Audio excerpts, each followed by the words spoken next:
Any self-contained special education teachers in the building? What if I told you I was ripping you from your classroom and your children to teach a gen ed class? What would you think? I'm a special education teacher. I've been so for the past 11 years. 3 years ago, I was teaching at a school where I taught functional academics. I'm a self-contained special education class. I've always done self-contained, never gen ed. This was my 5th year at that school. A 3rd grade teacher that year had a really tough class. She had finally had enough of them and the lack of support and quit. So admin thought it was a great idea to put me in there. They told me this 2 days before they wanted me to move. Well, what about my kids? Well, they just stick them in gen ed with barely any support, completely out of compliance with their IEPs. I was shoved in there having never taught gen ed, let alone 3rd grade, which is a testing grade. Thank God I had a helpful team that helped me through it. I was told I would be in there just until they can fill the position.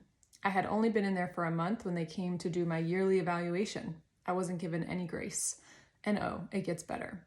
The assistant principal that did the observation thought that since I had been teaching as long as I had, that I should be doing better. Again, never taught gen ed before. She suggested that I be put on a growth plan. I was livid, but I sat there and nodded along like the accommodating person that I am. I regret this, she put in parentheses. So the year went on. I would reach out to my principal to see if they had been looking for a replacement. They told me they were hopeful for teachers graduating in December. December came and went. Nothing. I was miserable because the class was tough.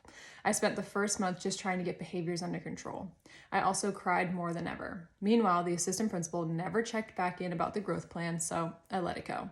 Spring break sneaks up and I'm still in there. I forgot to mention that my special education kids' parents were never told that I was moved. It was around this time that one of my coworkers told me that the job hadn't even been posted. They weren't even looking for anyone. The rest of the year dragged along. At the end of the year, that assistant principal met with me to go over my overall evaluation. She told me that she had thought about it and changed her mind about putting me on a growth plan. She said that I should be grateful that she changed her mind. I couldn't believe what I was hearing. I'm the one that was lied to about the position being temporary. I received no support from admin as far as planning, not to mention the terrible behaviors that I had with those kids. And my previous students lost their teacher and were left to fend for themselves. Unbelievable.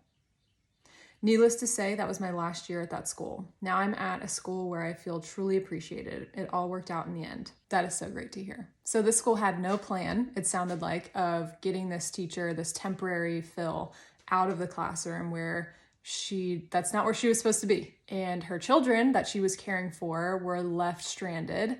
It's just, oh, what a cluster. Everybody in this story deserved better. The teachers deserved better. The kids deserved better. Thank you to this person for sharing your story. I am so glad that you are in a better place, a better situation. You deserve it.